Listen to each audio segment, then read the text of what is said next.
बहुत समय पहले की बात है। हिमालय की गोद में बसा एक छोटा सा गांव था, जहां के लोग सीधे सादे और मेहनती थे। उसी गांव में एक गरीब लड़का रहता था, नाम था गोपाल। गोपाल अपनी विधवा माँ के साथ एक छोटी सी झोपड़ी में रहता था। उनके पास कोई खेती बाड़ी नहीं थी। गुजारे के लिए गोपाल जंगल से लकड़ियां काटकर शहर में बेचता और उसी से 2 वक्त की रोटी कमाता। गोपाल बचपन से ही बहुत ईमानदार, मेहनती और सच्चा था। उसकी माँ ने उसे हमेशा सिखाया था, बेटा, जिंदगी में कितनी भी मुश्किलें आए, कभी झूठ मत बोलना और किसी का हक मत छीनना। एक दिन गोपाल हमेशा की तरह सुबह जल्दी उठकर कुल्हाड़ी लेकर जंगल गया। वो बहुत थका हुआ था, लेकिन माँ के लिए दवाएं और अनाज लाना जरूरी था। पेड़ काटते काटते वह नदी के किनारे पहुंचा। वहीं एक सूखा हुआ पेड़ दिखा, जिसे काटना आसान था।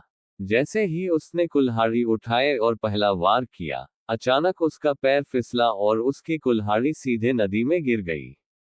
कुल्हाड़ी ही उसका एकमात्र साधन थी। गोपाल घबरा गया और नदी के किनारे बैठकर रोने लगा। वह बार बार यही सोचता कि अब कैसे लकड़ी काटेगा, कैसे माँ के लिए दवा लाएगा।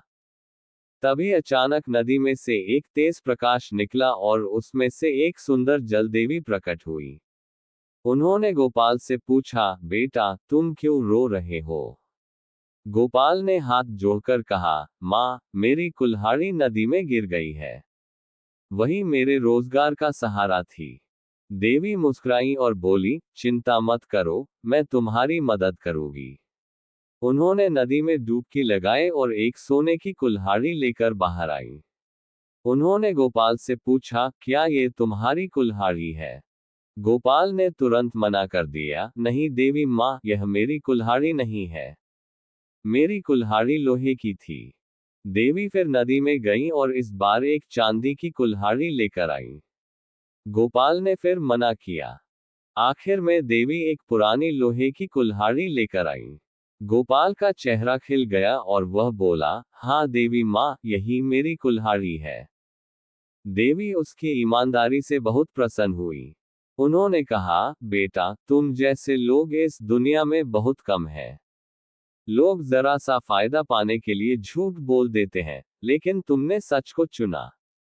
मैं तुम्हारी ईमानदारी से बहुत खुश हूँ। देवी ने गोपाल को उसकी लोहे की कुल्हाड़ी के साथ साथ सोने और चांदी की कुल्हाड़ियां भी इनाम में दे दी। गोपाल ने हाथ जोड़कर धन्यवाद दिया और घर लौट आया। जब गांव वालों को इस चमत्कार के बारे में पता चला तो बहुत से लोग ईर्ष्या करने लगे। उनमें से 2-3 लालची युवक भी जंगल की ओर भागे।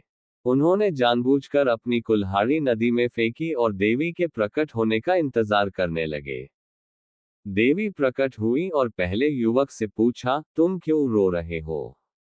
वह बोला, माँ, मेरी कुल्हाड़ी नदी में गिर गई है। देवी ने पहले सोने की कुल्हाड़ी दिखाई। लालची युवक ने झूठ बोलते हुए कहा, हाँ, यही मेरी कुल्हाड़ी है।